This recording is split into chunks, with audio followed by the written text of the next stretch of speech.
Our chief medical correspondent, Dr. Sanjay Gupta, has been working on a very important CNN documentary about medical marijuana, and it's called Weed. It debuts this weekend, but the headline is so big, it can't wait. In a commentary you can read right now on CNN.com, Sanjay explains in an article he entitles, Why I Changed My Mind on Weed. In it, he writes, and I'm quoting, I apologize because I didn't look hard enough. Until now, I didn't look far enough. I was too dismissive of the loud chorus of legitimate patients whose symptoms improved on cannabis. Sanjay is back here in the Situation Room to tell us why. You were referring to an article you wrote back in 2009 for Time magazine, Sanjay, which was entitled Why I Would Vote No on Pot. So tell us briefly, why did you change your mind? Well, you know, I think a lot of it was in that quote. When you look at the literature surrounding marijuana, if you do a search for them through the medical journals, you know, some 20,000 papers would pop up. And I was keeping up steadily on the scientific literature. But what I was realizing was that the vast majority of these studies talked about the harm, the perils, the problems with marijuana.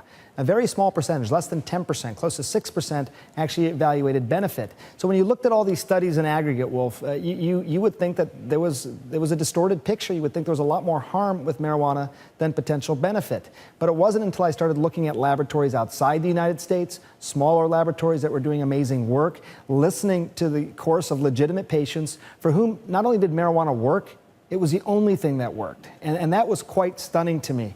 I also looked closely at the DEA scheduling policy. They classify marijuana as a Schedule I substance, saying it's in the category of the most dangerous substances out there.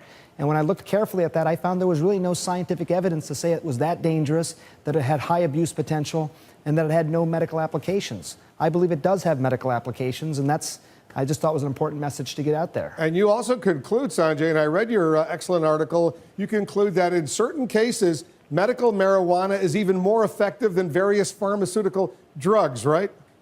Absolutely. And this is, again, I think very important for people to hear. The medical community is starting to understand this better. But this idea that, for example, neuropathic pain, that's this terrible sort of burning, lancinating pain patients have described to me. Oftentimes these patients, they're miserable. They get narcotics, morphine, OxyContin, Dilaudid. These types of medications don't work, maybe at all, but certainly not after a few months. People can develop tolerance to them.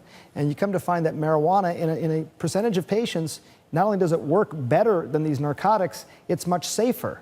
Because on those narcotics, Wolf, you and I have talked about this, there's a death, an accidental overdose death from prescription medications every 19 minutes in this country. Those are dangerous medications. You know, they have a role, but they can be dangerous. Whereas with marijuana, I couldn't find a single confirmed overdose death. So you have something that works better, may work when other things don't, and probably much safer. And again, I think that's important for both patients and the medical community to hear. All right, so medical marijuana serves a useful purpose, you conclude. What about recreational marijuana? What are the pros and cons? Well, you know, I do make a distinction between these things, and I think it's important. I mean, I really am approaching the medical marijuana angle of this in many ways because I've seen so many legitimate patients with legitimate problems not be able to get the treatment they needed. So I do make a distinction.